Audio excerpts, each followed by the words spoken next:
This is exactly right.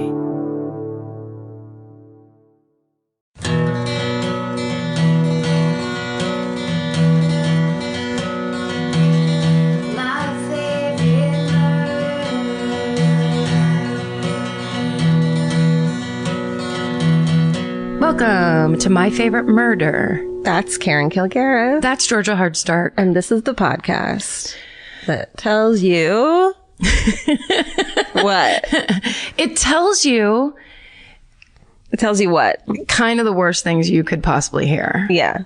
It really does just tell it right into your ear hole.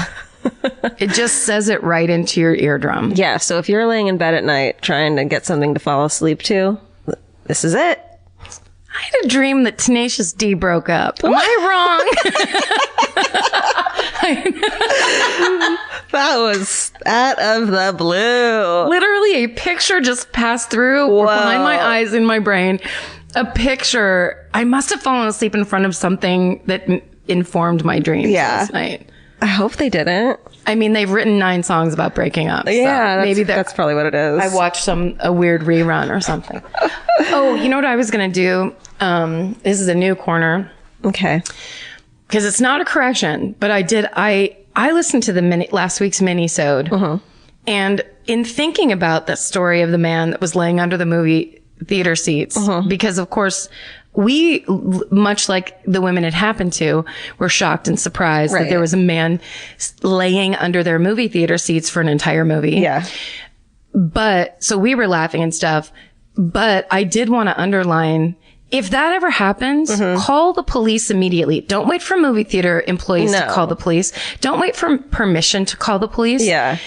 You call the police immediately, because the person that lays under movie theater seats is only going to do weirder and more fucked up stuff afterwards. Totally. So I felt bad after I heard that, because we were laughing so hard. Well, they did say in it that they talked to the manager and ultimately we called the police. Yes.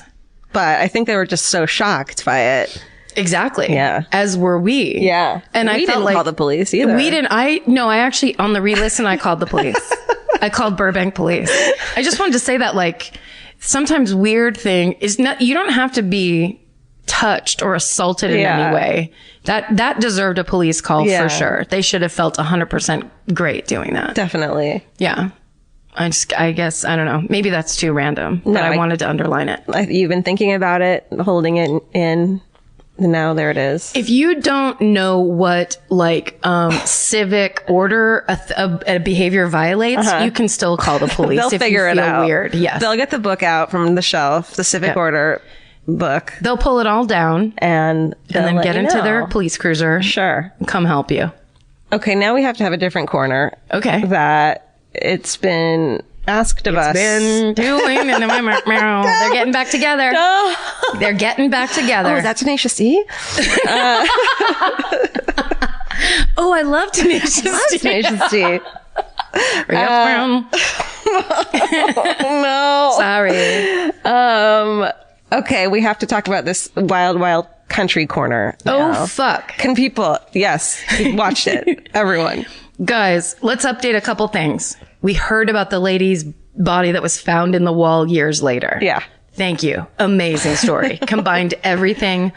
We got a lot of tweets about it. Yep. All the way up to and including this documentary that is incredibly done. Beautifully done. Brilliantly done. Did you watch the whole thing? No. No. Me neither. Can I tell you? You didn't finish it? Can I tell you something? You don't like it. I find it kind of boring. Why do I hate everything? You always say that when it's the thing I love. I know. Do you think it's because you think you need to do point counterpoint? No. If I love it, you have to find something wrong with it. When did I know your opinion of it? Well, because I already did it as a story. So. Yeah, but I thought your story was interesting. Listen, I do think Sheila, though. My Aunt Sheila. I could just listen to her talk for hours. She did say one thing. That was a joke. That one? You know what she said to someone? And I was watching it last night, trying so hard. I watched episode 1 and Vince and I were both like, wow, this is so boring. And then someone else was like, it gets better. So I was like, okay, I'll jump to episode 3. So I go to episode 3. And it's still boring. But she does say to someone in a news report that, you know, well, what do you say to the people who blah, blah, blah? And she goes, tough titties. And I was just like, wow, that's who I want to be. I mean, she really is kind of a great villain. I don't know. I like a lady that's just like bound and determined. Yeah. I just want it to be about, like, I guess I don't totally understand what the cult is about. Like, all they're doing is fighting people, but without any, like, not fighting for they were fighting for, he was really into, like, sex. Yeah. And there was a bunch of sex stuff. And then there was, you know, there were kind of like Buddhist concepts, basically, where it's like, love yourself and love your fellow man. But carry an AK-47 around with you everywhere you go. I mean, because they started getting. Yeah. I you know, it was just it was a cult. Why would any spiritual leader have? Was it 37 Rolls Royces? I think 37 is the right number.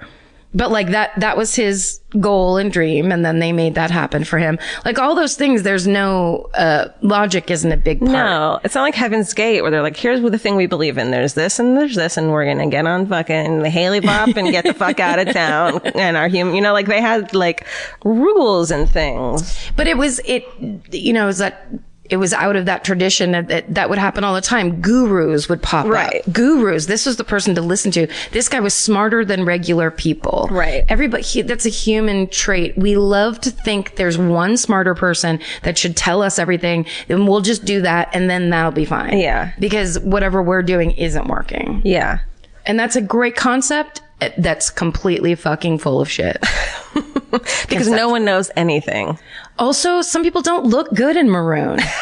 Fucking take that shirt off, dude. Although there were some insanely hot 70s guys in that documentary. Yeah. There were some very good looking 70s people who had left their families to fucking, like the Australian chick who was just like, I was bored and I did this and that. And I'm like, I bet her kid has so many fucking issues now. Yes. Like your mom just got bored of you in her life in later days to fucking it was so Oregon. Yes, exactly. They were like, you know what? I need to do this for me. Yeah. Though. It's that super selfish, like late 70s me generation bullshit. Yeah. Where everyone was like, I have to prioritize myself. Right. So I'm going to get divorced and leave all my children behind. It's like, okay.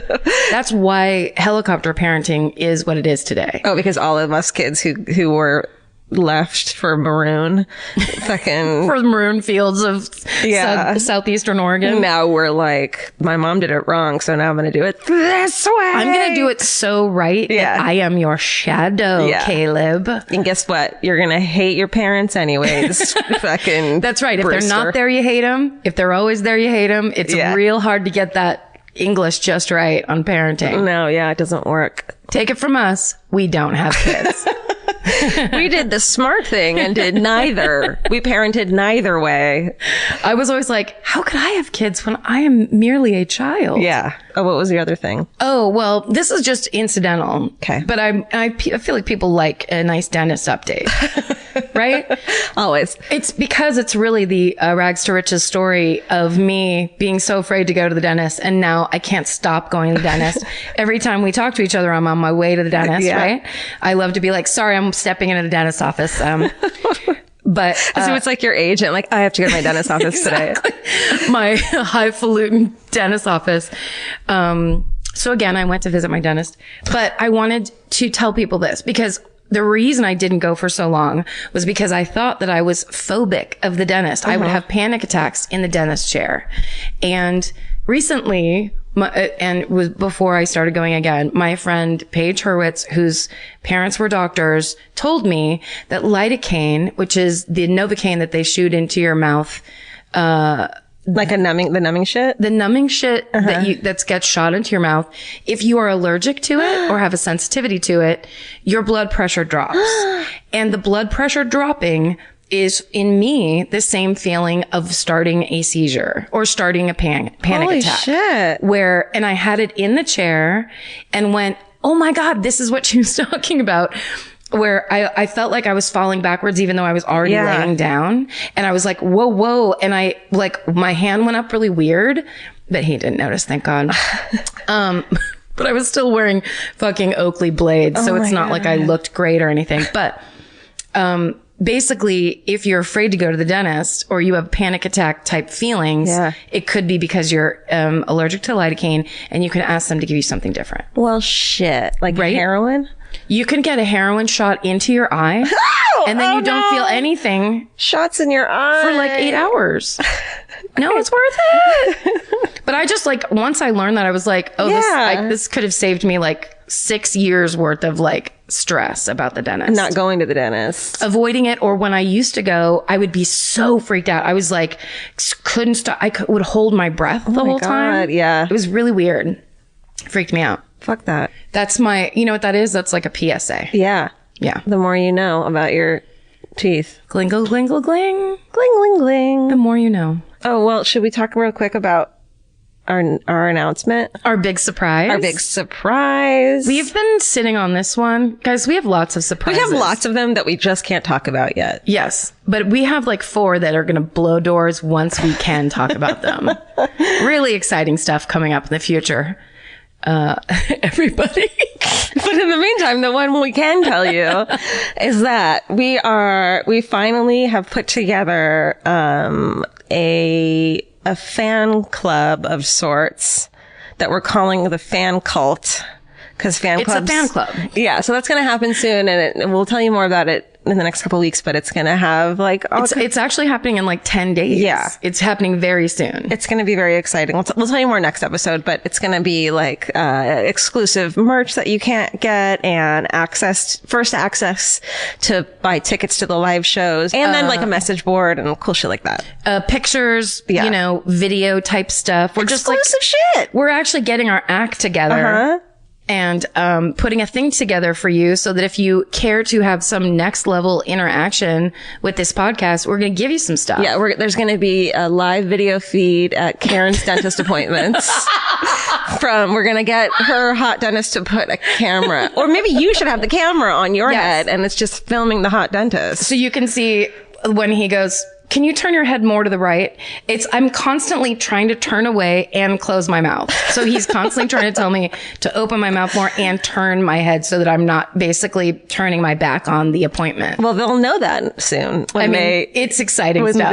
And then I'll have a live feed I'll have a forehead camera on my forehead for when I take naps. Perfect. So you can just see Mimi sitting next to me sleeping. It'll be great. This is show business, people. This is what you look for in entertainment. There's going to be a Steven mustache cam on Steven. It's a tiny camera like in Honey, I Shrunk the Kids that travels through Steven's mustache. It has adventures. That's right. It takes weeks and weeks. There's a creek. It meets new people. That's right. There's goblins. Yep.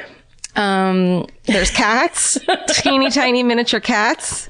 Oh, we have to talk about what the person that drew the cartoon when we said that Steven's inception was he just grew out of the carpet. Oh my God. You don't have that person's name nearby, do you? I think I might. No, I think it's on our MFM. You sent it to us. Instagram. A very talented person whose name we're about to say. Hold on to your butts, everyone. You get who it's a race. Steven and George are both looking at their Dylan phones. the girl. Fuck you, Steven. Dylan the girl. Dylan the girl made an Inception like cartoon of us of Steven Inception of us freaking the fuck out while Steven grows out from the carpet. It's pretty hilarious. It was real good. Thank you. Thanks, Dylan the girl. Also someone, and I'm sorry because I'm looking at my phone and I won't race the way these two do. Someone did you see that Photoshop where they put the, Kate and Leo from Titanic into a sinkhole? No. It's real good. That's recent. There's been lots of fun interaction, on Twitter lately. Yeah. Well, Instagram too. Yes. Instagram's also a great social media platform. Don't forget mine. What's going on over on Instagram? I think we got verified, which means just as that little blue check thing. Oh, that's good. Yeah. And that means that you can get cash anywhere in the city? Yeah. No, it just means that you're better than your kids you went to high school with. Oh, good. Yeah. And do you email them and let them know that? Oh, it lets them, Instagram lets them know on their own. It sends everyone you went to high school with a notification. Great. And then it also sends everybody your social security number. Right. Because that's the new thing. Right. Well, you don't need your social security number. You're a higher being who doesn't require government stuff. You're no longer defined by that number. Exactly. So it's like, here, you can have it if you want it now. Like, it's up for grabs. I just, in my mind, had to tell myself 3 times not to say my own social security number. I'm not kidding. Isn't it like standing at the edge of a cliff and being like, don't fall forward. Don't fall forward. Do not do it. Don't blurt out your social security number right now. Like we're going live across I know, the nation. Right? The live show. That would be actually, do you think we could do that one day, Steven? What? Go live. You're crazy. No, I'm not. I mean, we could do like a Facebook Live or even through the new fan page probably. Fan page live. That wasn't fake. I swear to God. I think that would be hilarious and really fun. Then also on the fan cult, there's going to be a Facebook Live. We're going to do once a week. Shut the fuck up. No, we're not.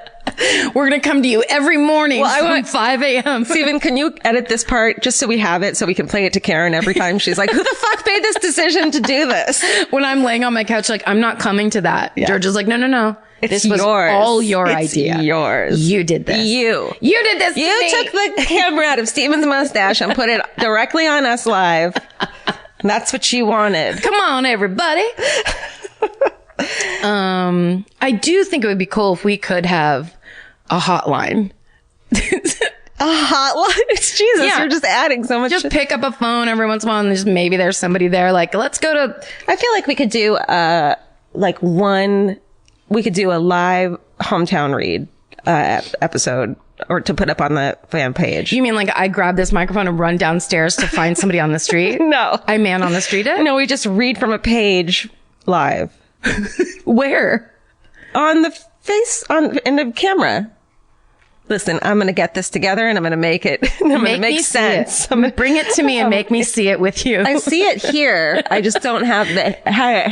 You're not coming out here. It's not. Someone said they wanted to play Words with Friends with me, and I said that I think that they were being mean because you just want to win. That was attack? A little bit. That was an attack on you. Because you know you're going to win. You took them asking to play a game with you as an insult? Yes.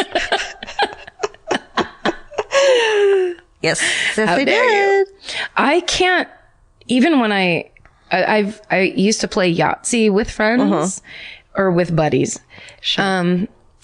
But I hated the idea. Every once in a while I'd play with a person I didn't know, just whoever was on there. Yeah. And it creeped me out so much. Stranger. I don't like that idea. It's creepy. You're not supposed to talk to strangers, especially with Yahtzee words. No.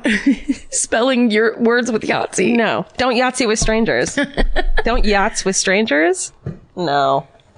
What was that supposed to be? Don't talk to strangers. Don't yachts to strangers. Yeah, no. You know what I mean? No. Take it out.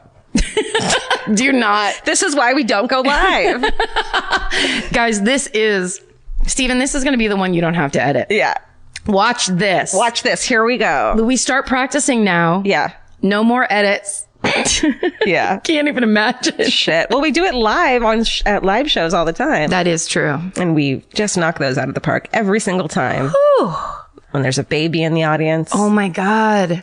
You guys, there was a baby in the audience at the LA show. It was a noise that we heard. We stopped. We looked around.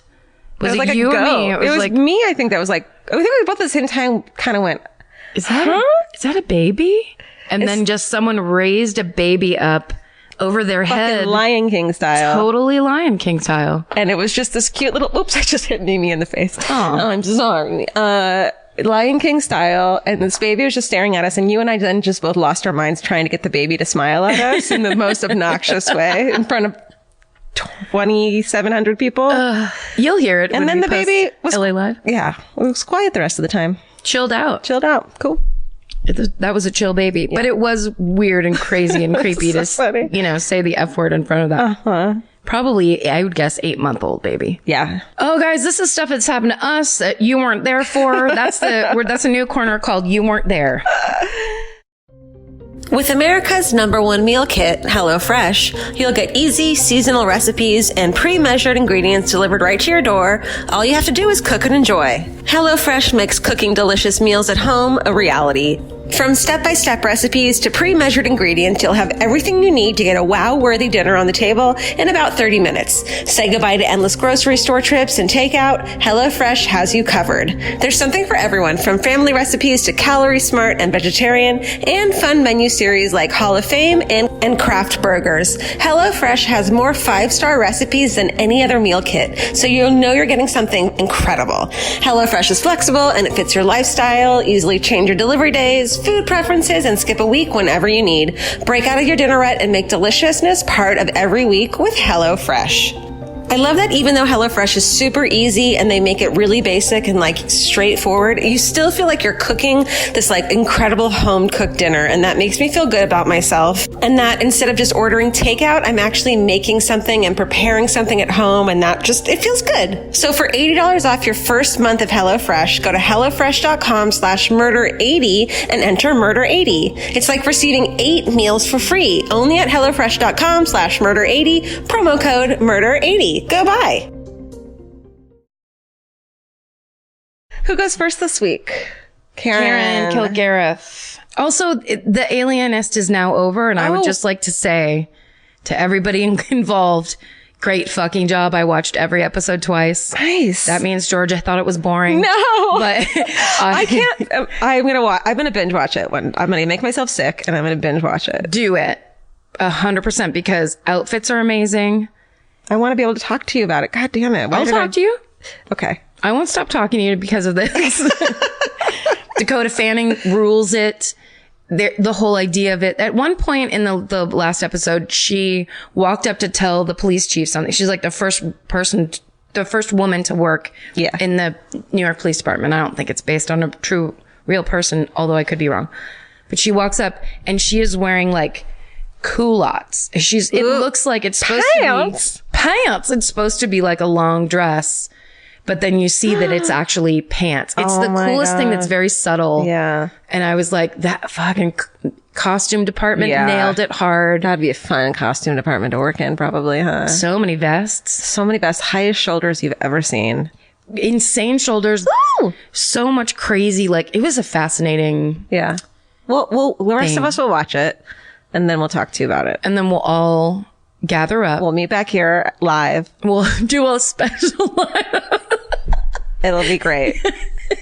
Meet us live here. Yeah.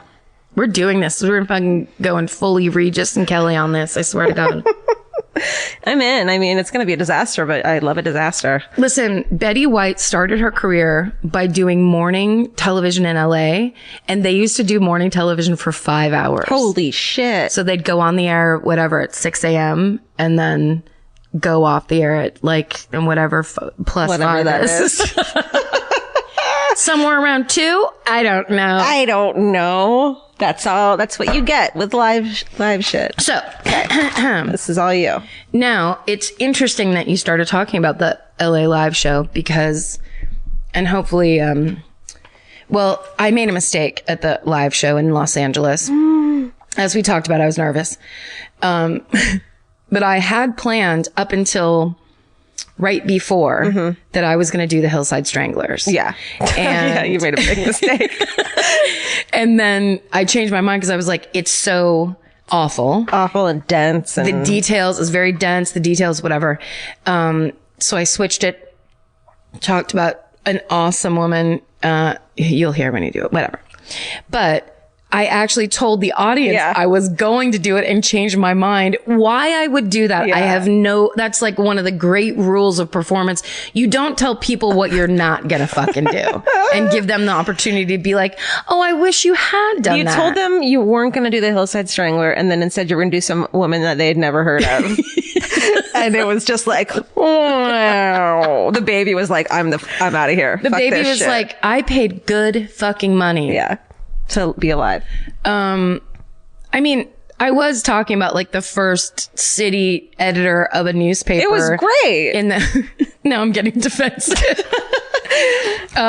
Anyway, I took all my research. Hey. And now I'm doing the Hillside Stranglers. Yes. Hi. How come neither of us have done it? It's crazy. It's, I think these ones this is one of those ones the cops didn't pay attention because the first 3 victims were sex workers and runaways. It's that thing that happens in all of the common denominator in these stories is people making a snap judgment on the value of a woman's life and then deciding whether or not they deserve to have their murder prosecuted. It's like so frustrating.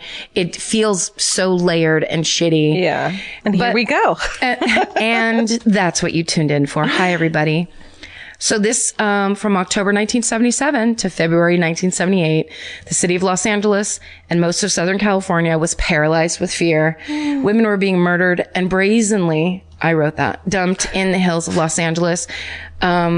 Many times in full view. Now that's a thing I didn't really understand until I started looking at pictures and researching for the show that I didn't do it at. Truly, like, it was this display, and it was so fucking creepy and crazy. And oftentimes especially in the later ones, they would be dumped in the middle of like a neighborhood. So like one of the victims, the guy walked outside of his house and sees a dead teenage girl naked and splayed out.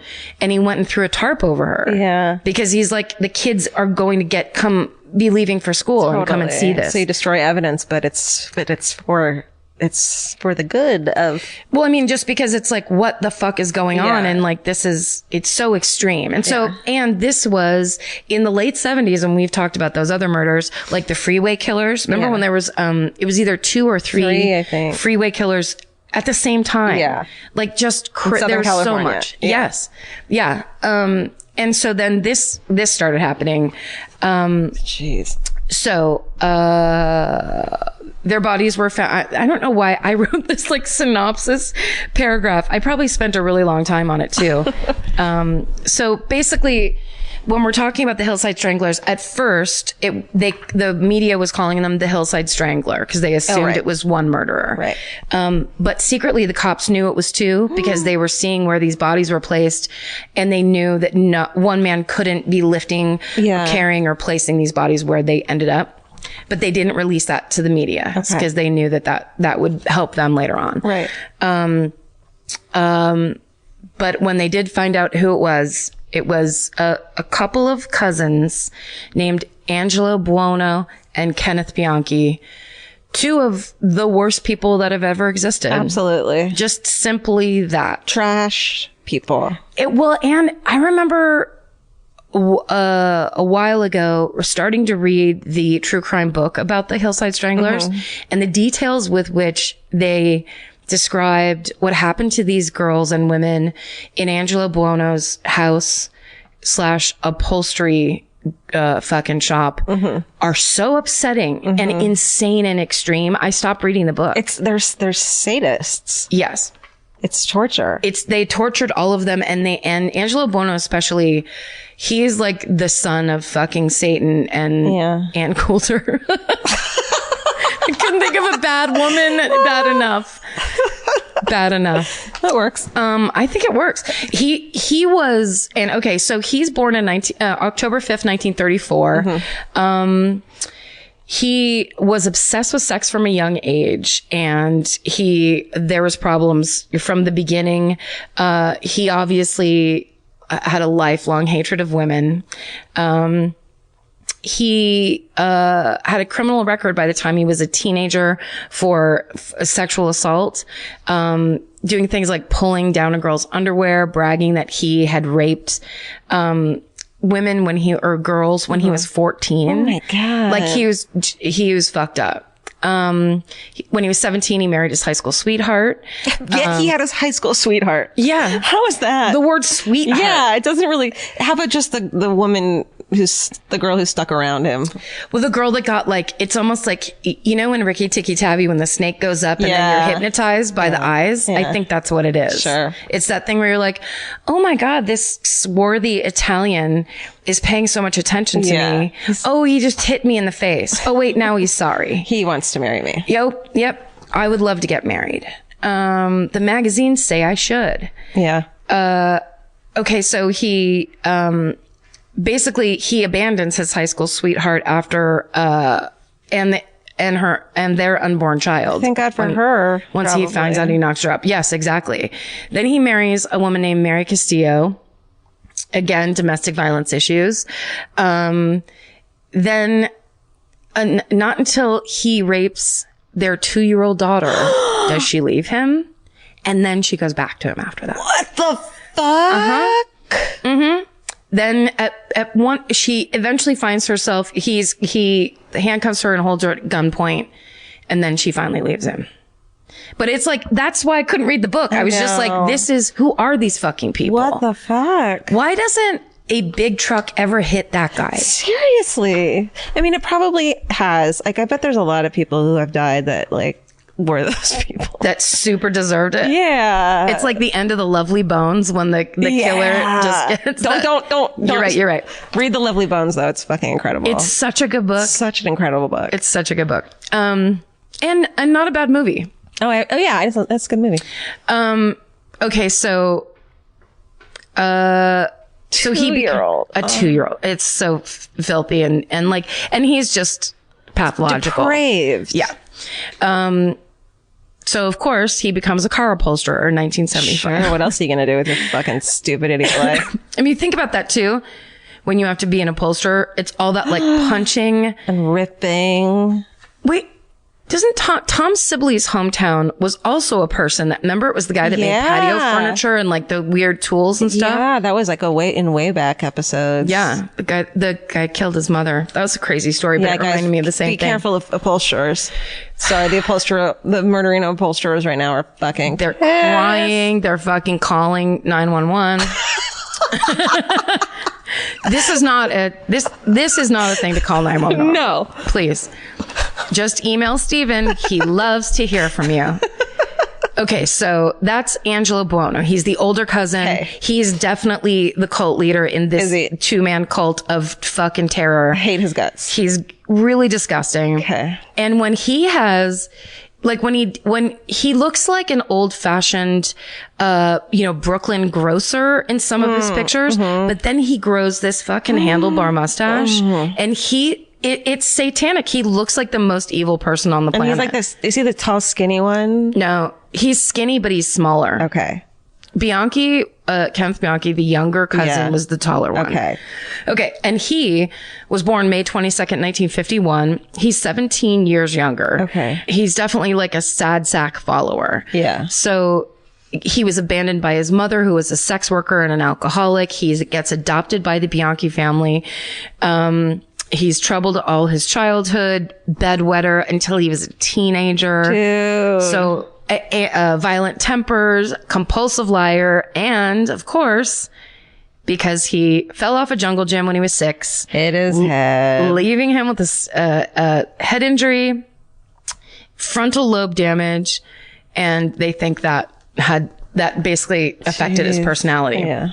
So that's quite the combination. Is you're the sadist older cousin, and then the kind of like maybe could have been fine, right? But then bad influence. Yeah, definitely was not. And it's like influence, but also just the perfect opportunity. Yeah. Yeah, exactly. There's nothing like that thing where like someone gets an idea and you shouldn't do it, but if they're into it, you're like, well then fine. I mean, it's that weird like, look, I've got this older cousin that just loves to be the devil. Okay, so he wasn't that smart, easy to influence, and he'd already had a failed marriage. He tried to go to college. He wanted to study psychology. He drops out after a semester. No shame in that, buddy. Hey, been there. Been there, done it. He also was obsessed with being a cop. Ooh. Yeah. But he was rejected because of psych tests. Ooh. He failed psych tests. And he had a girlfriend named Kelly Boyd. So he basically in 1976, in beginning of 1976, he moves from Rochester, New York to LA to go live with his older cousin, Angelo. They don't have a lot of money, so they get the idea that they're going to become pimps. And the way they're going to do that is they're going to go out and they're going to kidnap kidnap a couple of runaways and basically make them be sex workers for them. So they do that. They actually find 2 teenage girls. One's named Sabra Hannon and one's named Becky Spears. And they take them back to Angela's apartment, and they're like, this is what you have to do now. They're being pimped by those two. Oh my God. And Becky meets a lawyer, and she tells him what's happening. She tells him the situation, and he helps her escape, get out of the city. And when she goes, then Sabra then has the guts to then run away herself. Yeah. So they get away. Oh my God. So they then impersonate police officers and kidnap another runaway. They put her in the girl's bedroom. They set it up to have her be their next sex worker. And they buy a trick list from a sex worker named Deborah Noble. So this is basically a bunch of dudes' names who frequent sex workers so that they can get a hold of people directly and basically start their own pimping empire. What a fucked up time, man. Yes, super gross. Now here's the thing.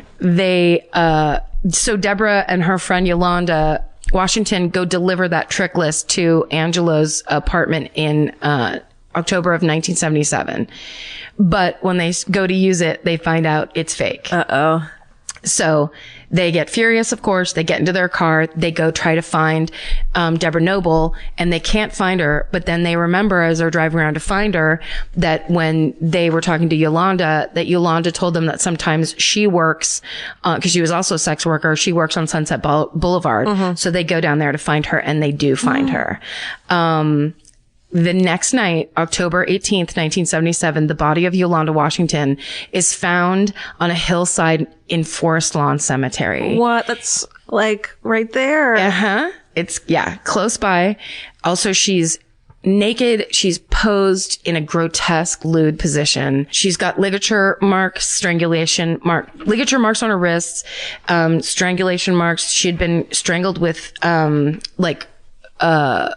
rope around her neck, and they determined she was raped. She was a 20-year-old woman. Oh my God. But when the police arrive, one of the detectives on the case is Detective Frank Salerno. Oh shit. And we've talked about Frank Salerno a lot. He went on after this case. So he worked this case, and then when it was over, and 6 years later, when the Night Stalker case started, he took what he learned and from the mistakes that they made on the Hillside Strangler case, and it helped him catch the Night Stalker. Oh my God. He also was assigned to the Natalie Wood drowning. Oh shit. And there's a lot of controversy about, obviously, we all know about that, about how that report came through and how it was like, it was found to be a drowning and nothing suspicious and all that. It's really interesting. He's like, it's the timing of him being a detective on LAPD is so crazy. Yeah. Because he in the center of everything. So 2 weeks later, November 1st, 1977, around 6 a.m, a homeowner in La Crescenta, this is the one I was talking about. And La Crescenta is 12 miles north of Los Angeles. Don't you live there? Oh shit, sorry. Edit that out. Seems like, no. No, edit that out. Steven, do you want to say where you live? I live South Pasadena. Oh. Okay. Have you ever thought of moving to La Crescenta? I think you should move to La Crescenta. I mean, I want to hear about it though. It's great. Tell us about it. It's a little, kind of upper middle class neighborhood. It's nestled right into those foothills. Are they foothills or are they regular hills? I don't know.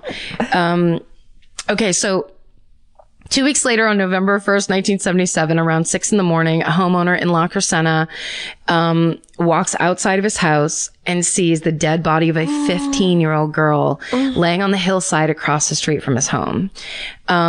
So he goes and covers her body with a tarp because all these kids are about to leave their house to go to school.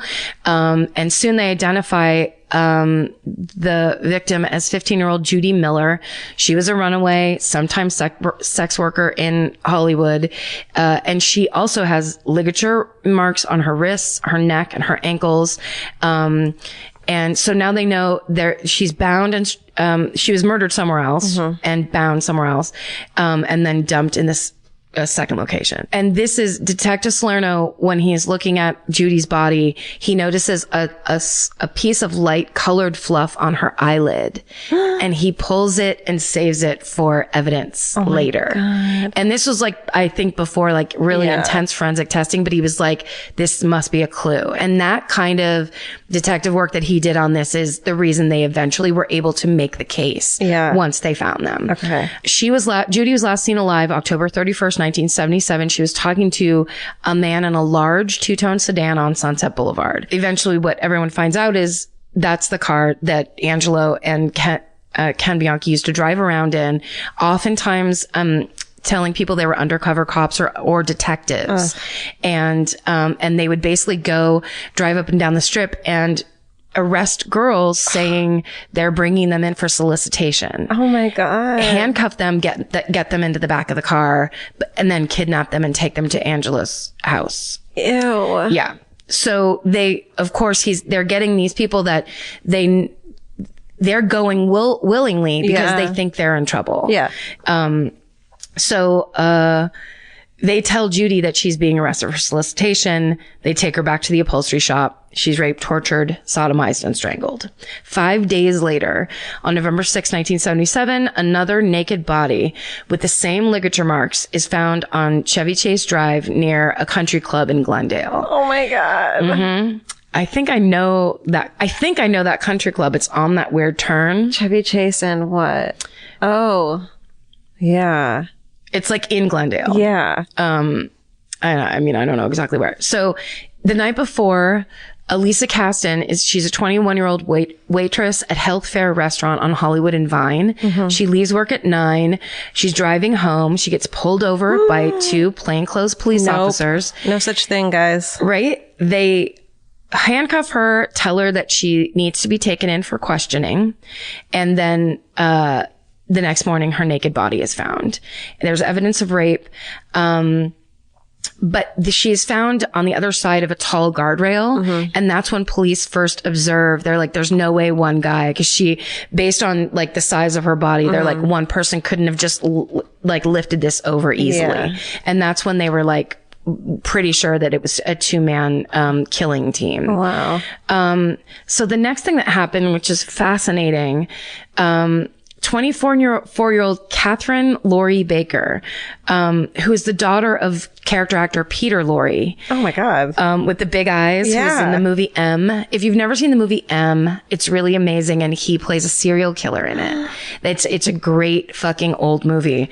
And he's a really famous character actor. Like, there's a bunch of old, like, those old Bugs Bunny cartoons that would have, remember when they would do episodes where there would be caricatures of, like, old famous people? So it was like Clark Gable and Lauren Bacall. Yeah. Peter Lorre is in those cartoons. He's the guy with the really big eyes that kind of is like, oh, he always anyway. Love him. So, they fucking try to pull the "we're fake cops, show us your ID, you're arrested" scam on Catherine Laurie Baker. But when she pulls out her ID, like she's looking through her wallet, they see a picture of her sitting on Peter Lorre's lap. They see that her name is Catherine Laurie Baker. She says, "Yeah, that's my dad." And they let her go because they're big fans of Peter Lorre. The fuck up. Yeah. And later on, she was interviewed, and she told the interviewer that when she was talking to them, there was nothing about them that was scary. Yeah. She said it was a casual conversation that she got no bad vibes off of them whatsoever, which creeped me out really bad when I read that. On November 10th, they find another body in Franklin Canyon, north of Beverly Hills. It's, she's identified as Jill Barcombe. She's a 19-year-old. She had just moved to LA from New York City. She had been a sex worker in New York City, but she'd moved to Hollywood, and her body showed the same ligature and strangulation marks. She'd also been raped.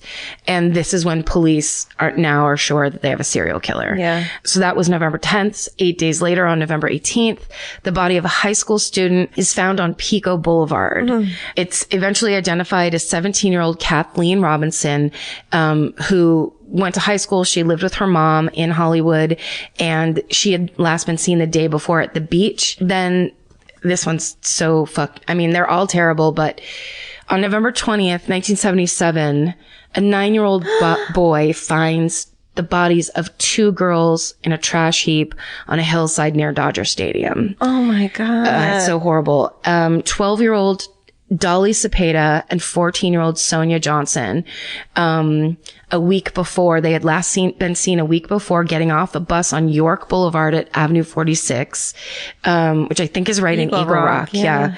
And, they had walked up to a 2-tone sedan that had 2 men sitting inside of it. And the bodies, when they were found, had been a week later, so they had decomposed, but police could still tell that they had been strangled and raped. On the same day that those bodies were found, hikers, on a hillside between Glendale and Eagle Rock find a naked body of a dead woman who's identified as 20-year-old Christina Weckler. She's a quiet honor student at the Art Center College of Design. She also has ligature marks on her wrists, neck, and ankles. But unlike the other victim, the police noticed she has 2 puncture marks in her arm that they later find out she had been injected with Windex while she was being tortured by them at some point. What the fuck? And they would also come to learn that Christina was Kenneth Bianchi's neighbor. Oh no. Mm-hmm. Okay, so then 3 days after Christina's body is found, a body is discovered near the Los Feliz off-ramp of the 101. So there's pictures of The 5. The 5. Sorry, the 5. What the fuck? That's I've seen that picture. It's right there. I mean, if you were driving by, you would have seen it driving by. Yeah. It's so crazy and awful. And I mean, Jesus. I drive on that freeway. I never am not on that freeway. I know. I spend all my time on that freeway. Oh my God. So the severity of the decomposition of that body prevented authorities from being able to tell if she had been raped or tortured. So they put her out and she was in decomp already? Because someone would have seen it earlier. No, she had been missing. So but they found the body there. Okay. So the picture, from what I remember, the picture I saw, there's like a bunch of ivy and shrubs. Yeah. So I think she was underneath that, but just enough. Yeah. So that just people didn't see it. Yeah. Sadly, you can look up all these crime scene photos. They're very upsetting. Yeah. And there's a ton of them because they're like the police crime scene photos are on the internet. Yeah. And it's also strange because they all look the same. Yeah. It's like a bunch of men in suits standing around and a little naked body kind of in the distance. It's just insane. So it turned out that this was the body of 28-year-old, Evelyn Jane King. She'd been missing since November 9th. So she had been gone for like 2 weeks. So this is when they start the task force for the Hillside Strangler, singular. Okay. So it's 30 LAPD officers, the Sheriff's Department, and the Glendale Police Department all coming together to catch this killer. But still the police don't reveal that they know it's 2 men. Yeah. They let everybody call it the Hillside Strangler. But shouldn't they tell people that so that, women can be a little more, aware? I bet today maybe they would have, but I bet you they were trying to like be prepared for when they're caught and nobody could couldn't get out of it. Pick something else. I mean, yeah, maybe because, it's just the thing, the thing to me that's so disturbing is that thing of impersonating a policeman, having 2 of them, which is that's actually much more believable. Totally. For people impersonating a policeman. Totally. It kind of it shouldn't, but it puts you a little more at ease that there's 2 people there. Yes. Even if they're like for whatever reason, not even just for fake cops, just. Right. But the fake cop thing pisses me off so much. It's so unfair. That and when someone accidentally like rear ends you, quote unquote, accidentally, and then you have to get out of your car and that's such fucking dirty tricks. I hate it so much. It's really awful. And also it's just such a strange thing to think back then there were only payphones. So like if you had a fucking emergency, if somebody rear-ended you, it was raining, it's the middle of the night, you're in your car, and then some dude walks up and like knock, knock, knock, get out of the car. You couldn't even go, hold on a second, let me just make sure the cops come here first. There was nothing you could do. That scene in Zodiac when he puts her fucking tire back on or whatever, and then she starts driving and the tire comes off. I've watched Zodiac probably 10 times. Yeah. I skip that scene because it's the so scariest. upsetting. It's the best scene in the movie. Whoever it is does such a great realistic job of like, what'd you fucking do? She had her baby with her. Yeah. Okay. So less than a week later. So also you have to think about this too. These things are just keep happening. I know. It's so quick. It's so quick. It's so intense. These guys are like, you know, they're berserking. Yeah. It's that, I think they say it that on last podcast on the left. It's like they're gone into berserker mode. Totally. And I have listened to this one on last podcast on the left. It's been a really long time since I've heard it. So I'm not copying you guys. Marcus. Less than a week later, November 29th, 1977, another body of an 18-year-old girl is found. Her name's Lauren Wagner. She was a business student. She lived with her parents in the hills in Mount Washington. She had ligature marks on her neck, ankles, and wrists. She also had burn marks on her hand. The police knew immediately she'd been tortured. And then the morning after her body was found, her parents found her car parked across the street from their house with the door ajar. So they go knocking on the neighbors' doors to find out if anybody saw anything. Yeah. And the woman who lived in the house, where the car was parked, told them that she had seen Lauren's abduction. So she says that she saw two men. One was tall and young. The other was older and short with bushy hair. And she had heard Lauren cry out, "You won't get away with this." And she didn't call the police? I guess not. Yeah. Heartbreaking. That's the other thing too, where then easy to say in retrospect. Yeah, I know. But you'd always want to be like, even if you're not sure, call the police. Yeah. But what could you not be sure about? Well, because it could be teenagers. Like, this is the 70s. I know. There's, like, it could be teenagers smoking pot and fighting and joking. It could be a girl fighting with her boyfriend. I know. It's just people were, I think, much more disconnected and, like, unsure. Nobody was thinking, although it is pretty far into this fucking series, that you don't just go, hey, since this citywide fucking panic is happening. Okay. But sorry, I'm sure that lady is racked with, that's a life wrecker by itself. Yeah. Okay. So I don't mean to witness shame her. No, please, God. So then December 14th, 1977. So, like 2 weeks later, basically, the body of 17-year-old Kimberly Martin is found in a deserted parking lot near City Hall downtown. The body's naked, shows signs of torture. The police discover Kimberly was a sex worker who had recently signed up with an escort agency so she wouldn't be getting Johns off the street because of the Hillside Strangler. Oh, honey. And they called her agency and she was the woman dispatched. Just like they called the agency? The cousins called the agency and what the fuck? And got her and then tortured her and killed her. Oh man, I can only picture her being like, fuck, man. She is being careful. She's actually is aware and taking measures to do something about it. When they go to the apartment that she had been dispatched to, the address, it's empty. It had been broken into. The final victim was found in Los Angeles on February 17th, 1978. So it basically a 2-month. That's it? Rest period. Oh, yeah. Okay. 2 month. That's the longest it's been so far. Okay. A helicopter pilot spots an abandoned orange Datsun on the Angeles Crest Highway. And when police go and investigate, the body of 23-year-old Cindy Hudspeth, a part-time waitress and student, is found in the trunk. She has the ligature marks. She's been raped and tortured. And then her body was stuffed in the trunk of the car. And then the car was pushed off the cliff. And she was also a neighbor of Christina Weckler, an earlier victim, and therefore a neighbor of Kenneth Bianchi. But nobody actually looked into that any further. And pretty soon after, the Hillside Strangler Task Force was disbanded. I know. Because they thought it was slowing down or stopping.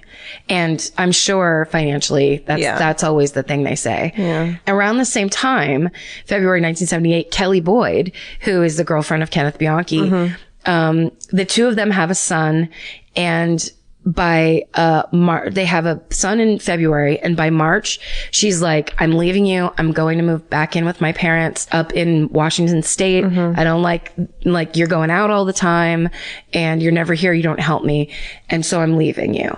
And he tries to get back together with her, and she basically says after 3 months, she's like, fine, but you have to move up here with me. Kenneth Bianchi moves to Bellingham, Washington, and basically thinks he's going to like put all that behind him and start a new life. He gets a job as a security guard. He earns the trust of his employers.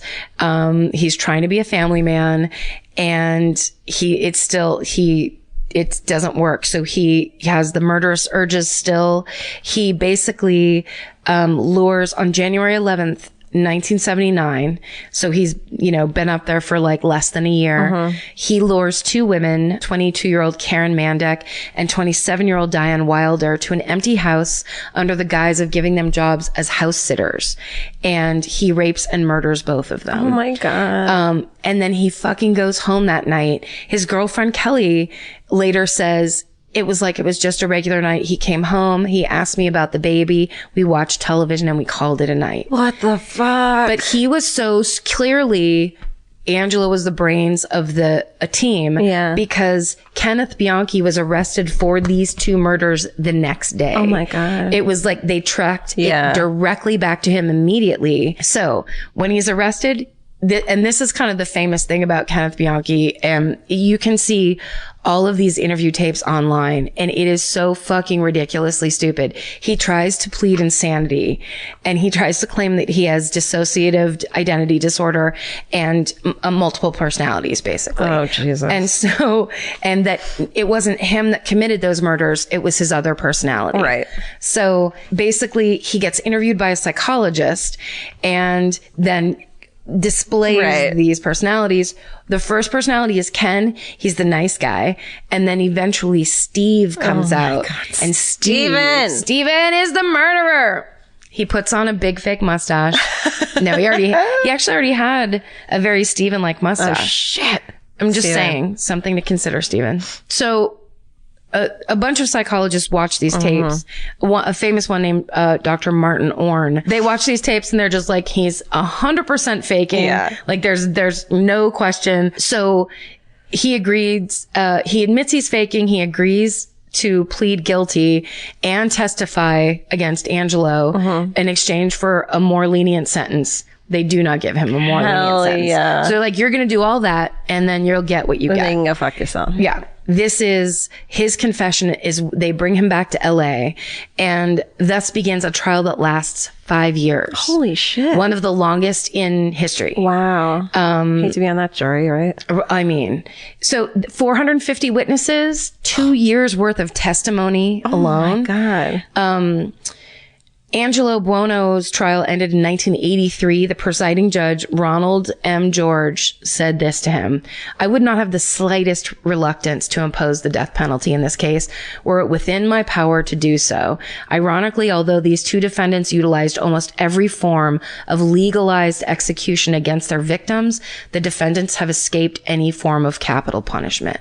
But the jury brought back multiple life sentences because they didn't want them to escape by just being killed. Yeah. They wanted them to go to jail and suffer. Oh, wow. Yeah. Kenneth Bianchi was given 2 life sentences and he's still serving them out. I was going to say one of them out, both of them out, in the Washington State Penitentiary. Angelo Buono died of a heart attack in 2002, where I believe they gave him 9 back-to-back life sentences. And this is just an interesting tidbit. While Kenneth Bianchi was in jail in 1980, he started a relationship with a woman named Veronica Compton. She was later convicted and imprisoned for attempting to strangle a woman she had lured to a hotel.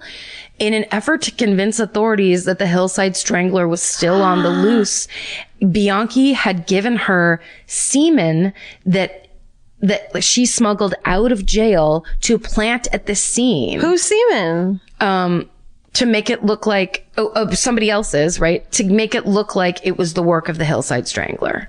Oh my God. Yeah. And so she tried to kill somebody to prove for her jailbird boyfriend. What a psychopath. Yeah. And so what happened?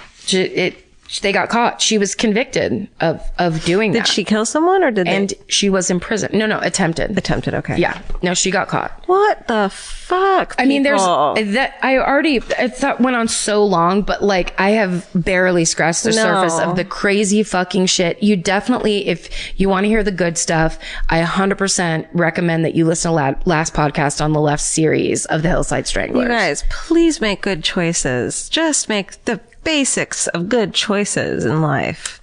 Like don't pull over for the police? No, like don't date a dude who's a murderer in prison and then don't take a cup of semen from him and try to murder someone and plant it. Don't do that. If somebody can't make good plans, that's not even a good 3-step plan of like, we're going to do this. It's going to have this definite effect. Yeah. Like there's so many variables in that plan alone. Yeah. And also, why would you, unless you're just a killer in waiting. Yeah. Why would you agree to kill somebody just to try to get your boyfriend out of jail? Totally. I mean, I guess you love him so much? No. He's not even your high school sweetheart. He's not your real sweetheart if he's asking you to murder. He's not your sweetheart. He's disqualified from the Sweethearts Club. Yeah. Don't fall for it. Call 911. One of the sloppier presentations I've ever given. No, it was great. What are you talking about? Because there's so much detail in it. You can do part 2. Nah, I've done what I can. Thank you. That was great. Thank you. Thank you for informing me. It's my pleasure. It's what I like to do. Yeah. This is a sadly typical story that has some crazy twists in it. Okay. That I had never heard about until I read one of our hometown murders on my own. Yeah. And then I was like, well, that's fucking weird. So this is the story of the murder of Dana Bradley. Okay. So St. John's is the capital and largest city in Newfoundland, Canada. And it has the lowest homicide rate in Canada. Wow. Yeah. First of all, I was laughing because I was like, what if you just pronounced that wrong? Newfoundland? I thought Newfoundland. What if I did too? It's Newfoundland. I think it is. No. I was laughing because it's hard to mispronounce that. But my friend, so I have 2 friends, sorry. My friend Paul Greenberg and his wife Jackie are from Canada. And Jackie used to make these jokes. She's hilarious. And, she used to do impressions of, they call them Newfies. And it's people from Newfoundland. And she'd always go, oh no, I burned my face in a chip fire. And apparently that's a real thing that happens, and not just in Newfoundland, but I think around Canada. A chip fire? You make French fries at your house after you've been drinking all night in the bar. So really drunk people go home, deep fry French fries, pass out, and light their house on fire. Oh my God. Very common thing, Newfies. apparently, to Newfoundland specifically, but let's not pin that on them entirely. But that's how I'm familiar with Newfoundland. Let us know, Newfoundland. I have no point of reference, and that is now my point of reference, and I love it. It's all I have, so now it's all you have. I'm going with it. Sweet. Okay. Until we hear from everybody from Newfoundland. Exactly. Let us know. Let us know, and you will. Okay. So here we are in St. John's. It's December 14th, 1981. 14-year-old Dana Bradley. She's like a typical grade 9 student. She's pretty good friendly, full of life. She loves the art. She's just a normal girl. She leaves her friend's home. She'd been hanging out there after school, and she was headed home for her mom's birthday party. I know. And she goes towards the bus stop, which is a few minutes away from her friend's house. It's on Topsail Road. It's one of the busier roads in town. And she was going to take the bus home. But it's possible she either missed the bus or just didn't feel like waiting for it because, so two brothers who were taking a break from selling Christmas trees on the road, they're hanging out in their car at Tim Hortons. Good old Tim Hortons. We've been there. We've been there in Canada. Yeah, that's right. I don't know if it's anywhere else, but I think it's lots of places. okay, great. So it's around 5:20 p.m. They see a young girl hitchhiking while they're sitting in their truck. It's about 25 or 30 feet away from the road. They didn't know her, but they remember her because they remarked on how young she was to be hitchhiking. But even though hitchhiking was kind of a normal thing, especially in a small town like this back then. According to the brothers, they saw a car pull up. It was a 73 to 76 four-door Dodge Dart or Plymouth Valiant. It was beige, tan, or faded yellow with noticeable rust marks, and a male driver offered Dana a ride. She got in and they drove off, and the brothers were the last people to see Dana alive. Oh. So, because Dana had phoned home before leaving her friend's house to say she was on her way home, her parents and family were immediately like, something is going on. They filed a police report, but of course nothing can be done that night because that's how it always goes. But it's hours and days go by and Dana is not seen or heard from, and her parents know something is wrong. She's not the type of girl who would run away. 4 days later, on December 18th, 1981, in a remote wooded area off a dirt road just outside St. John's, this couple and their kids are out looking for a Christmas tree to chop down. Oh, no. I know. And the dad spots Dana's body about 6 miles away from the road where she had been hitchhiking. Oh, okay. Dad sees the body, thinks it's a mannequin, of course. Yeah. It's not. So Dana's autopsy shows that she had died from numerous blows to the head with a blunt object and was sexually assaulted. But a weird thing is that Dana had been found fully dressed in her school clothes, even though she had been sexually assaulted, and had been laid out carefully, burial style. So like placed very neatly with her arms over her chest. And also her school books had been tucked neatly under her arm. Oh, no. Like, that's like staging. Yeah. Like almost lovingly placed her there, it seems, right? So because of the way she was laid out, police thought maybe that the killer was remorseful, that was, him trying to kind of make it better. Yeah. So they made an appeal to him through the media. The murder didn't come forward, but the brothers who had seen her get in the car did. And they also told detectives about how the driver had to reach over to the passenger side door to open the door from the inside, like almost like something was wrong with the outer door handle. So that was another point of that car that they had. Okay. And they were also able to give police a good description, and they got a police sketch. 2 other witnesses came forward saying that they saw the car and a man emerge from the woods. So they saw the car by the side of the road and a man emerged from the woods the night Dana disappeared between midnight and 1 a.m. where she was later found. And they said the passenger side door of the car was open and that the dome light was illuminated in the car. And they reported that the man had no jacket despite being in the middle of December and freezing.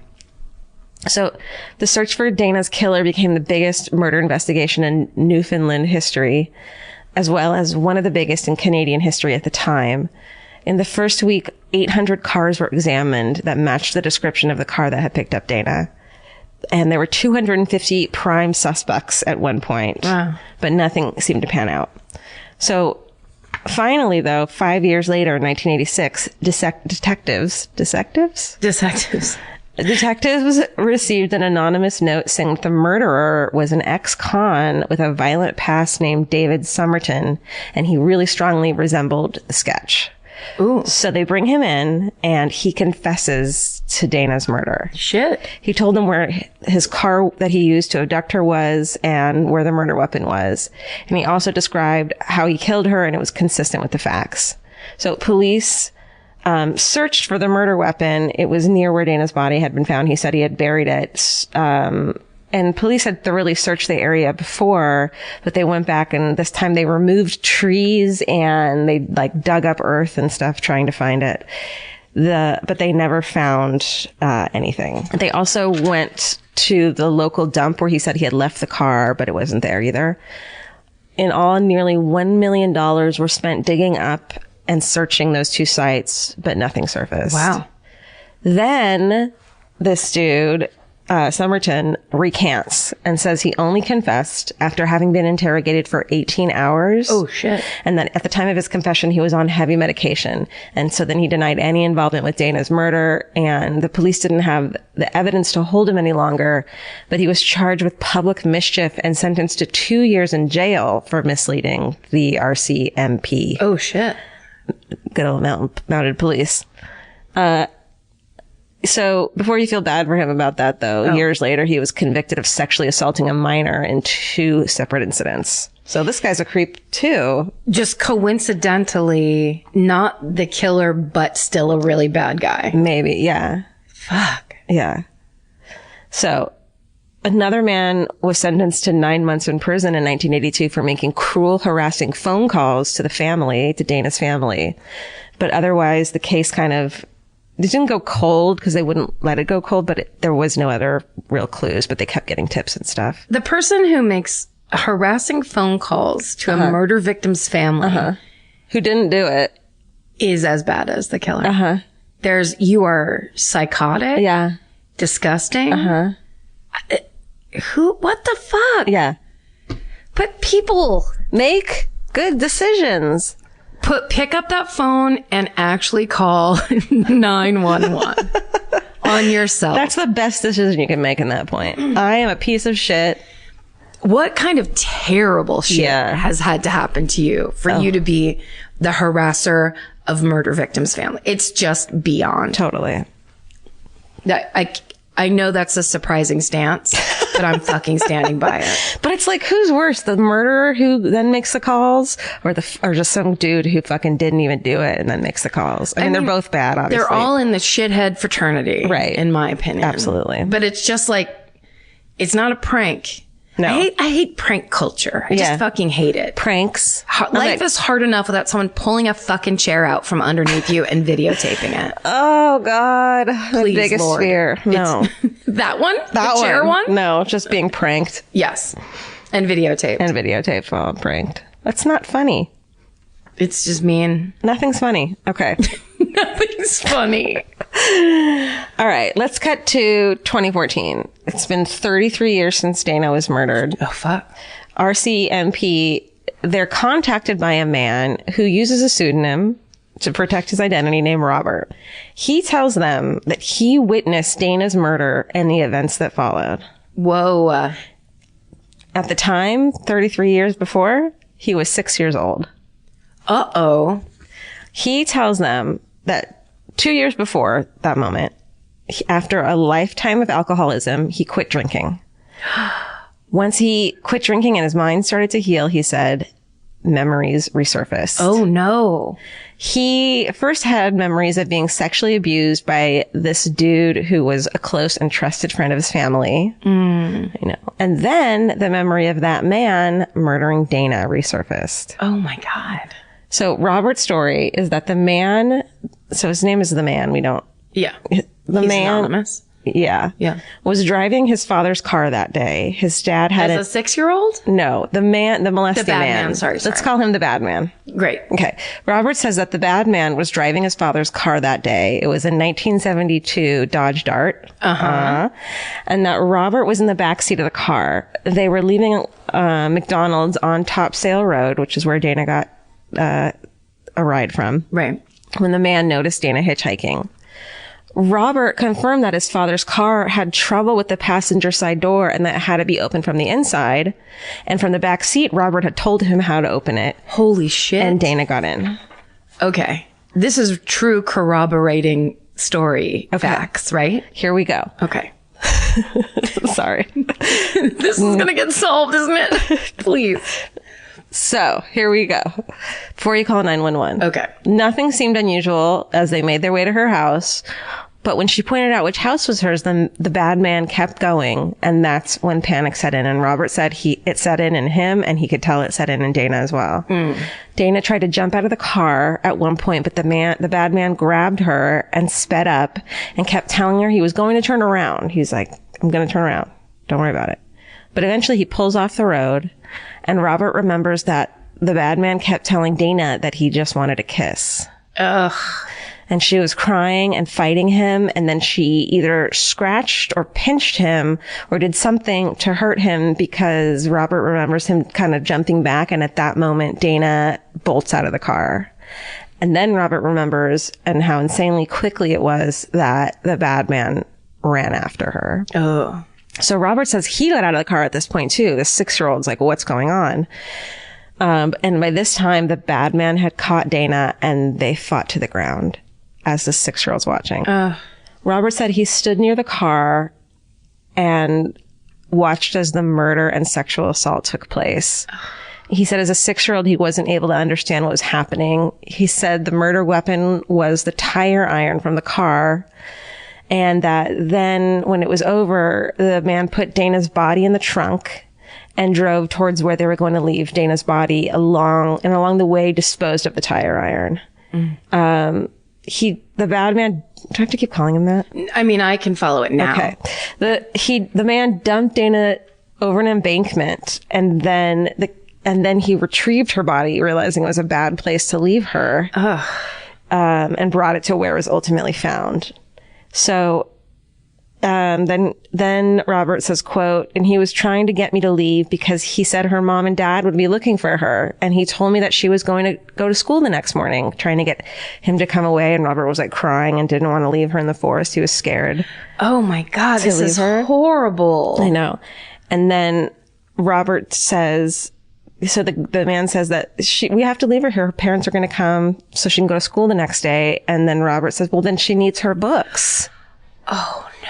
So the man goes up to the car, gets her books, and puts them under her arm, because the 6-year-old is like, we need to give her books back. This is the fucking saddest thing of all time. I know. Okay. Later that night, Robert then says the man woke him up and made him come back out with him to the side of the body to look for his jacket that he had left behind. And he says that he thinks the reason he made him come with him is in case he got pulled over or whatever. It'd be like, well, my kid's here with me. Yeah. So they pull over to the side of the road. He stays in the car, and the man goes into the woods to look for his jacket. And Robert says a car drives by. And remember, a car had seen them on the side of the road? Yep. This couple, so they had said that the dome light was on, the passenger side door was open, and Robert says that he remembers a car coming by late at night and says he was scared, so he pushed the seat forward and got out of the car and left the door open. So explain that. And then every detail he is matching and explaining perfectly. Mm-hmm. God, it's horrifying, but it's also insanely satisfying. But wait. Oh, fuck. Sorry. No. Come on. Is anything ever really satisfying in this podcast? Not at all. Never. And the people had reported that the man had no jacket when he came out of the woods when they saw him. Right. And in one of his statements, Robert had said that he had taken his jacket off to carry the body because he was sweating and stuff probably. So that's why he left his jacket behind. They drove off. He didn't get his jacket. Then they go back home. Robert says he holds a work light while the man washes the trunk of the car using the supplies, and then he goes to bed. And 4 days later, Dana's body is found. Ugh. So Robert, at this point as an adult, tells police that he thinks his father's car, the one that was used in the abduction, is buried on a former property that belonged to his dad. And I was like, what the fuck? But apparently people bury their fucking cars in their backyards. Yeah. Is this a thing? That's a thing. Okay. When you live out in the country, you don't want you're not gonna take it anywhere. Why? Well, I mean, it's just a thing where it's just go put it out there. Either because there's tons of room. Yeah. So maybe it costs money to tow. Yeah. So or whatever. So the easier thing is just get out there with some manual labor and get rid of it.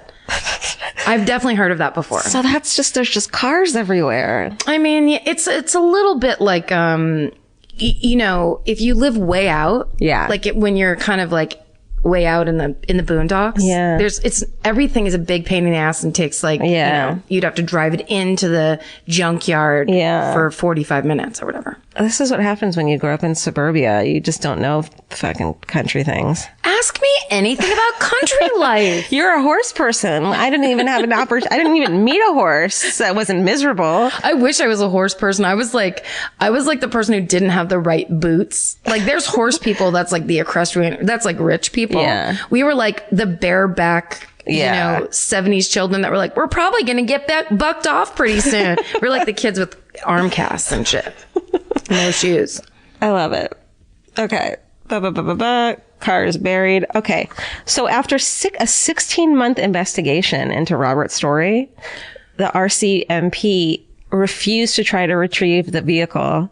And they also dismissed Robert's story completely, saying it didn't match the known facts of the case. Oh, I disagree. They said, quote, the vast differences between the known hard facts of the case and this person's account cannot be overstated.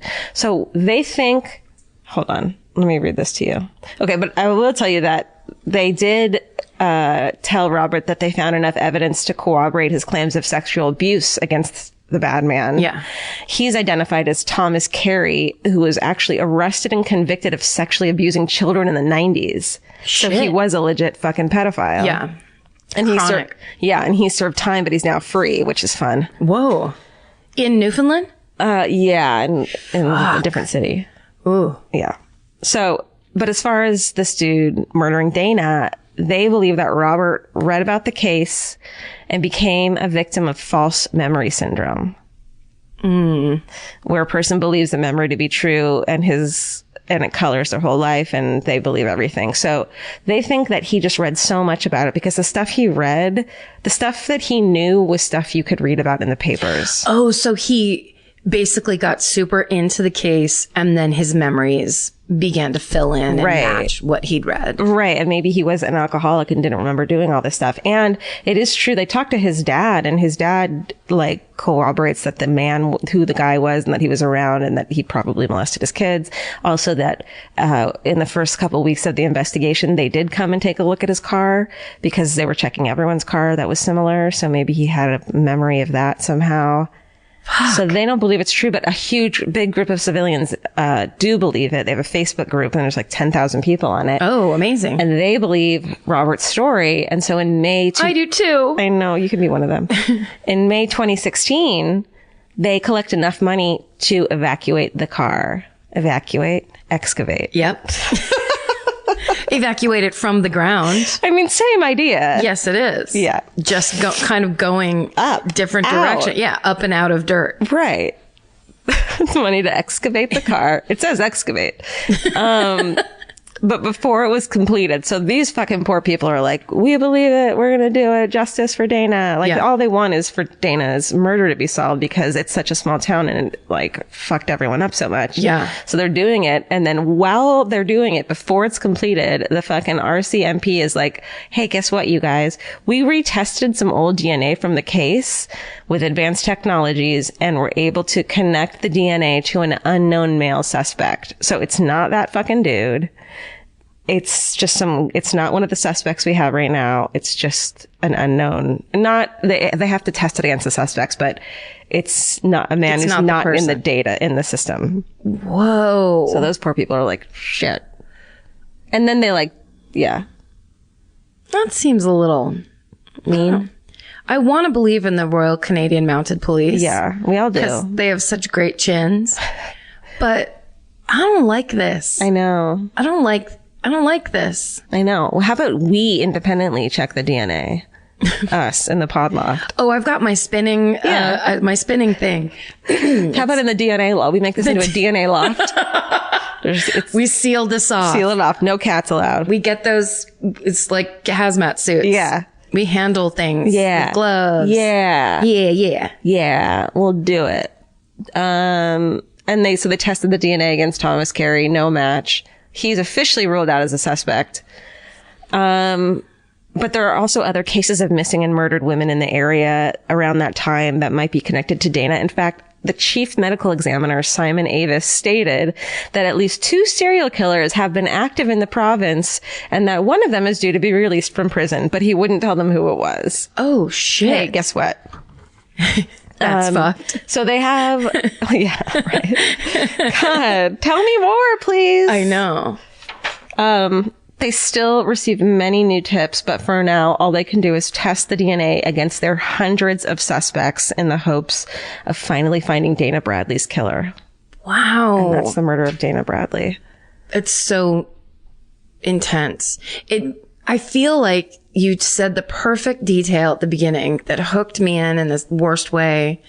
Those brothers seeing her hitchhiking and thinking she was too little to be hitchhiking just set that tone of like, she's a baby. She's a baby. And and that happens. I know. We read these stories all the time and we get like, the more I do these stories and you see this repetitive, the habit of calling people, prostitutes and hookers and, basically like, there's so, especially in, the Hillside Stranglers. I bet. It leads with dismissive. prostitute. Yeah. She's a prostitute. It's dismissive. And totally reductive. And it's like, it should be like, she looked like she was 12. Yeah. Like, it's that. But also like saying she was 14, you think of her a little older. Like at 14, I had gotten into some shit, you know? But then you look at an actual 14-year-old, an everyday normal 14-year-old, especially back in the fucking 70s and 80s. And they were little babies. They're little babies. And even,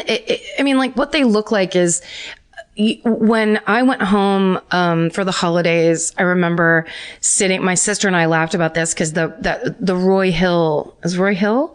Remember the guy that was running, for, governor or something in the South, and he was the one that had been kicked out of the mall for harassing teenage girls. Oh, yeah. And it was that whole thing where people started talking about like, it's fine. And, down here, you're allowed to date 16-year-olds and all that weird shit. When we went home, my sister and I were sitting at Christmas, and one of my two nieces were there. One of them had just gone off to college, and one, I believe, was a freshman. And I was like, would you want Anna to be dating that guy? Like, totally. would you really go online and be like, it's fine that my niece dates that old man? Like, teenage girls are such a fetishized kind of like, sexualized and like overly matured group where it's like, oh yeah, hot teenage girls, whatever, where it's like, no, they're children. They're children, and they have had no life experience yet. They don't know how to live, make good decisions yet and be on their own. And they're not adults. Their brains aren't fucking complete. And they're still half children. Yeah. Like that's the thing to remember. It kind of fucked me up when I did a lot of shit when I was 13 and 14. And then when I was in my 20s, I was with a guy for a long time, my boyfriend who had a daughter who was 10 when I met him. And then so I was with him for a few years and saw her at 13 and 14. And it kind of hit me as like seeing her and how sweet and young and innocent she was. And I thought I was a big adult back then. Of course. And it kind of put everything into perspective of what I had done and what had been done to me back then. Yeah. It was so like, I mean, it's just, it's troubling. It's heavy shit, but it's, Yeah. Try to be as young as you can for as long as you can. Oh, do it. It's not, you'll grow up inevitably. It's going to happen. Yeah, it's a real bummer. Kids don't ever listen when you say stuff like that. Do kids listen to this? Stop listening to this. Yeah, we've met a couple. That's true. Oh, little children, girls that come up. I know. Always with their mothers. Always with their mothers. Listen to your mothers. What if one hitchhiked to one of our shows? Oh my God. We would spank her. She'd get a spanking. Never. You would be banned. So, all right, here's I don't know. This is the end of the show where we do say nice things. It doesn't have to have a name, right? It doesn't have to have a name, but we've been getting suggestions in a way that it's endearing. It is. And it's also hilarious. Yeah. People are trying, and they're trying in a way that makes me feel better that there is no fucking proper name for this. Right. They're trying so hard and none of them are working. Well, you know why? Because people, it's the thing of, should it be funny? Should it be a pun? Should it be sincere? Yeah. Wait, I think I took a picture of one that I liked. Okay. Oh, do you have the list? Steven made a list? Steven made a list. Here, you take it. Oh, thanks. I get to read it. Georgia knows I love stuff like this. Okay, I'm going to read it and you can tell me. You just say yes or no off the top of your head. Kathy suggested happy talk. Okay. Megan suggested rejuvenation station. Oh, never mind. Things makes me think of my vagina immediately. Rejuvenation station. Isn't that what you get done? Feet up in the stirrups? Yeah, yep, isn't that plastic surgery? Vaginal rejuvenation. All right. That's my favorite comedy line that I ever wrote, or not ever, but like it was one of the earliest ones when Zach Galifianakis had his talk show, Late World with Zach on VH1. Oh yeah, it was my totally forgot about that. Right? It was my second staff writing job. Oh my God. And Sarah Silverman, they did tape piece where Sarah went to a vaginal plastic surgeon to interview him. And, I wrote it. And one of the, she riffed a ton of shit herself, of course, but one of the things I wrote for her to say that she delivered so perfectly, and it was my favorite thing, is, after a day of rejuvenating vaginas, how can you believe in love? And it's the way she did it. I know that wording probably isn't right on, but the way she did it, she had this big smile on her face, and the guy just stares at her like he has no idea what she's talking about. That's my brag. I can figure out any way to talk about myself. Have you noticed that? Yeah, but there are good stories at least. God, I'm so sick of my own voice. Nick suggested cheerful chasers. No, sorry, Nick. And I see. Anna and Jerry suggested my favorite moment.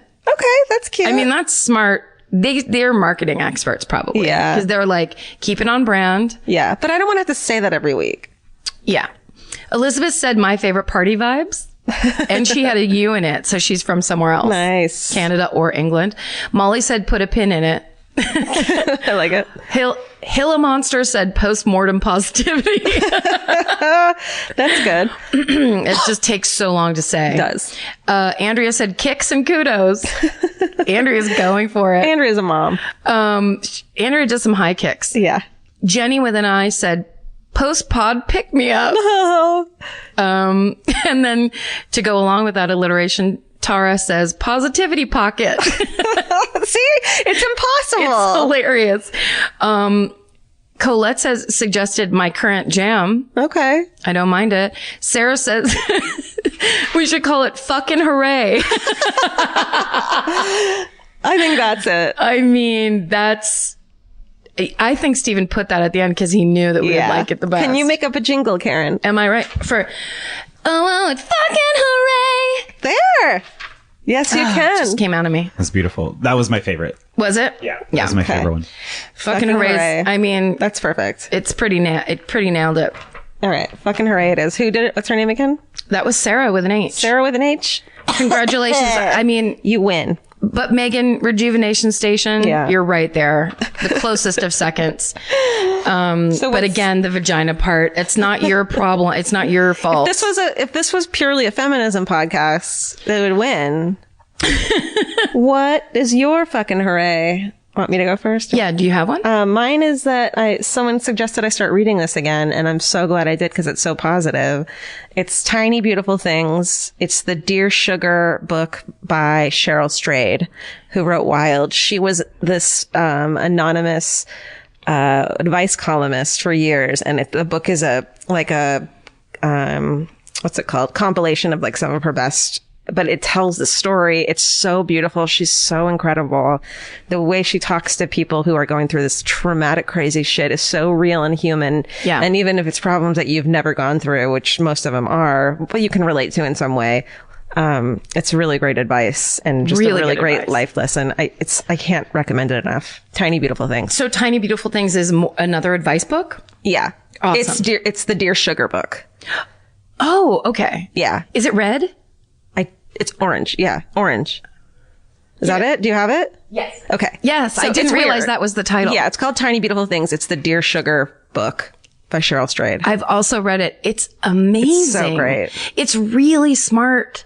It's like advice in that way. Like when I used to read Elle, and I'd always read Dear E. Jean. Yeah. And like sometimes her advice was great and really direct and, badass. But then also sometimes it was like, I'm not with this. Yeah. Like this take on life, because everybody's different. Sure. Whatever. I'm with that shit that Dear Sugar talks Well, she about. does what you do, which is takes every question as a chance to talk about herself and her life. But then really somehow fucking turns it into this incredible, in this incredible way to relate to the person and then also empathize with them so incredibly hard. It's just, it's obviously the person who wrote it, Dear Sugar, is just she's so human and so empathetic and thoughtful. It's really a beautiful book, and you'll grow and heal from it too yourself. Also, you know what I mean? Yeah. Okay. Well, that's a good one. That's my hooray. Fucking hooray. Fucking hooray. Fucking hooray. Well, that works. That title really works. Mine is a little, weird, but I'm finding, I got this book on tape. I just haven't been feeling good about myself in a just physically way. And just haven't been active. And I know that the like moving around immediately makes me feel better. And the less I do it, the less I want to do it. Totally. And it's just, I've been complaining to you privately about this for quite some time. It's our life. So there is, I just started looking randomly, was like, what should I do? I need to do something right now. And I'm like, I'll listen to a podcast. So I found a podcast called Half Size Me, which is hosted by a woman who is doing that thing where she's standing in one leg of the pants she used to wear. And she is, I don't have Stephen, will you find her name for me just so I can say it? But it's such a great podcast. She talks to people who, basically listened to the podcast and lost weight, and they just talk about how they did it, what they did, like what's effective. Yeah. And she is really positive, really like, I just love it. There's so many ways to do that kind of talking incorrectly of like fitness or like, what you need to do is you just dig in or whatever, where it's like, but if you don't understand the feeling of having 40, 60, 80 extra pounds on your body, you just don't know, like, there are people that give advice that have no idea what they're fucking talking about in that specific way. So it's very cool. It's a woman who did it and then is just talking to other people about how they did it. That's incredible. So, because it's different for every single person. It's different for everybody. And it's really helpful to just hear real people who are like, yeah, that's what I was like too. And it's harder to be like, I can't do that when someone's like, but I did it. Yeah. Right? Exactly. Because when you're sitting at home alone, you're like, there's just no way, and forget it. It's the easiest thing to do. Yeah. But when you're listening to people who are like, yeah, I thought it was impossible, but here's what inspired me this day. How about then your goal is to be on that podcast? Exactly. No, it really is, because, her name is Heather Robertson. Thanks, Stephen. Cool. That's Heather Robertson. Half Size Me. Actually, so that's how I found this book. Okay. Because she recommends that everybody that's going to like get into that whole thing read this book first. Okay. The book is called The Diet Fix, and it's by a doctor named Yoni Friedhoff, and he is, I believe he's Canadian. It's basically the book you read when you have read every fucking diet book, you've tried every diet, and you now don't know what to do because you have too much information. And he calls people traumatized dieters. And the idea is you have to stop dieting. You have to stop restricting. You have to stop being mean to yourself and beating yourself up. And you have to start looking at all of it like, how are you going to do it in the positive way? Radical self-acceptance. It is. We were being sarcastic, but that's totally what it is. And it just like, I am the quickest at starting to listen to something and being like, bullshit, and you're full of bullshit and goodbye. And well, you know what opening yourself up to and trying it is just vulnerability. Cause I'm also reading fucking Daring Greatly again. Brene Brown. Brene Brown. This is the self-help corner. I mean, here's the thing. When you actually find I've read a million self-help books. So like, that's why when I read Brene Brown's books, I was like, holy shit, this is real, because it isn't the usual, the patterns, and that talk, and the like, you've just got to believe in yourself or whatever. It's like, that's not going to help me get off the couch. What is? Like, how do I get inspired? Right. And the Diet Fix book, unclenched something in my brain in the best way that just kind of made me go like, yeah, well, I'll just make little changes and just start. Awesome. Little changes. That's a big part of it, right? Like, cause you're always like, I'm going to stop doing this entire life thing. I mean, how many times on the road was I like, I would just turn to Georgia and be like, I'm just not going to eat macaroni and cheese at 11 o'clock anymore. And then Vince would be like, so we got to order dinner for after the show. And I'd be like, I'll go ahead and get some mac and cheese. like it's that thing of when, I don't know, things are stressful, things are busy, and you just want your guaranteed comfort. Comfort, yeah. It's like if you don't know where else to get it, then you just go to the same well every time. Yeah. And then that's how and he talks about this in that Diet Fix book where if dieting worked, everybody would be thin. Totally. And you beat yourself up for not being able to do a thing that no one can do. Yeah. Because even I've gone on things where I don't eat sugar for 2 years. You can do that. But you can't sustain it. Yeah. Because if you're not living happily, then you can't continue to live that way. Right. And so the goal is to figure out how to live happily without abusing yourself with food. Yeah. That's all. So I hate to talk about stuff like this. I will say this. You be exactly the way you want to be. Just feel good. Right. I'm talking about this right now because I don't. Yeah. It's not about you're at the wrong size. It's, I don't feel good in my body right now. Interior. Right. Being uncomfortable. Yeah. And being uncomfortable makes me mad at myself and then I'm mean to myself. Yeah. So the idea that I'm listening to a thing that's going, it's not figure out a new way to be mean to yourself. Yeah. It's going, no, clear all the meanness out. Yeah. And start over. And here's how you do it. What's it called again, the book? The Diet Fix by Yoni Friedhoff. I love it. And that the only reason I knew about it is because Heather and her Half Size Me podcast, which is a delight to listen to. It's like two ladies laughing about the way it's been and then the way it is now. I want to listen. I love it. It's very cool. That's awesome. But also do what you want. Well, that was fucking hooray. Thanks, Sarah. Right? Now I really feel like saying fucking hooray. Fucking hooray. Yeah. Cool. Thanks for listening, you guys. You're the best. We love you. We love you. And stay sexy. And don't get murdered. Goodbye. Bye. Elvis, you want a cookie? That sounded like a gold door opening. Hey, are you okay? Oh, okay. Okay, fine.